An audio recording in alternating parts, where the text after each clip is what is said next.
Hey, it's Dr. Leslie, founder of ACL Strong. I'm back with another quick video to show you how to use the GiBoard for your favorite snow sports.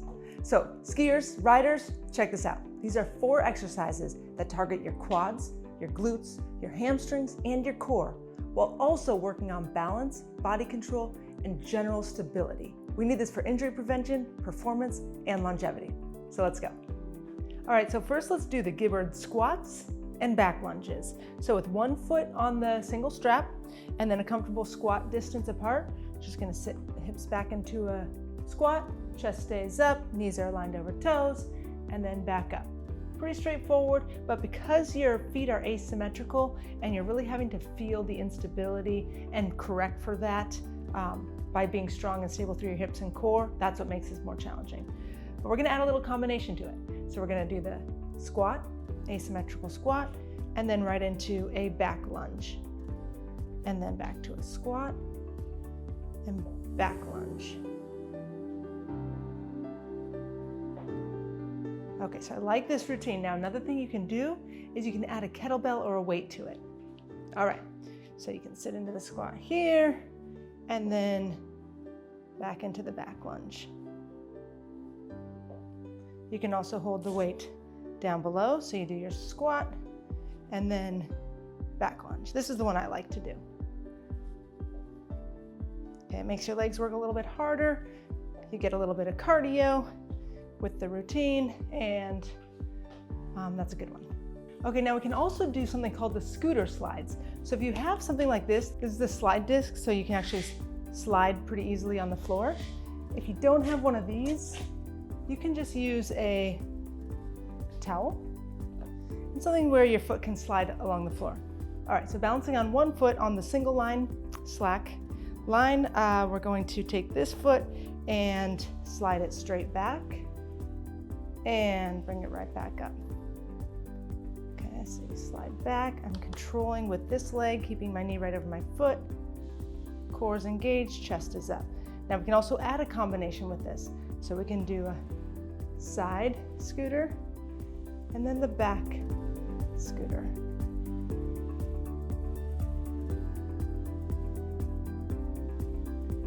Now you can also add the kettlebell or a weight to this one. And interestingly, if you're having trouble balancing and doing this exercise, sometimes adding the kettlebell or a weight helps to improve your balance because it introduces more stability to the system. So when you're in an unstable environment and your body is having to find that stability, sometimes you add some resistance and that actually gives your body more stability. Okay, so let's do our scooter slides from here.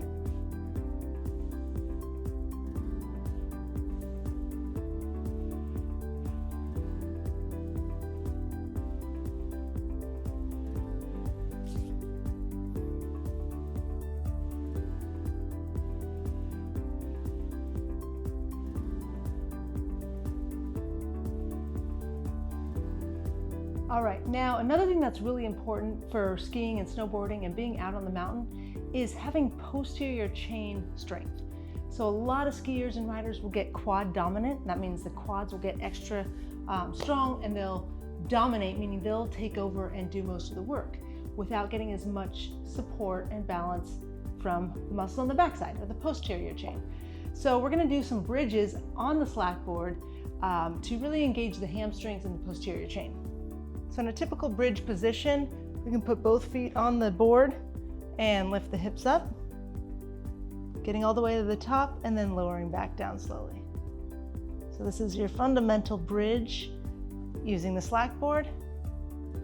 Okay, you can also do a single leg bridge, which would go more like this, and you'll really feel your hamstrings grabbing to help to give you the lift and the stability that you need.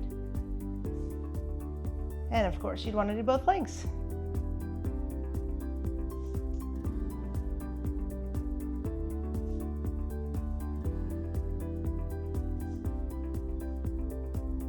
Okay, and another great core stability exercise using this board is the bear crawl. We're gonna do lateral bear crawls along the slack line. So let's start here. And in a bear crawl, I'm getting my hands and wrists underneath my shoulders. I'm getting my toes my hips, knees, and toes down. And what I'm gonna do is tuck my chin in, engage the abdominals, and lift the knees just barely off the floor. And from here, we're going to walk the hands and walk the feet. Walk the hands, walk the feet. Walk the hands, the feet. When I get to the end, I like to give a little control, little press down with one side and then control it right back. And then we walk to the other side. Hands, hands, feet, feet.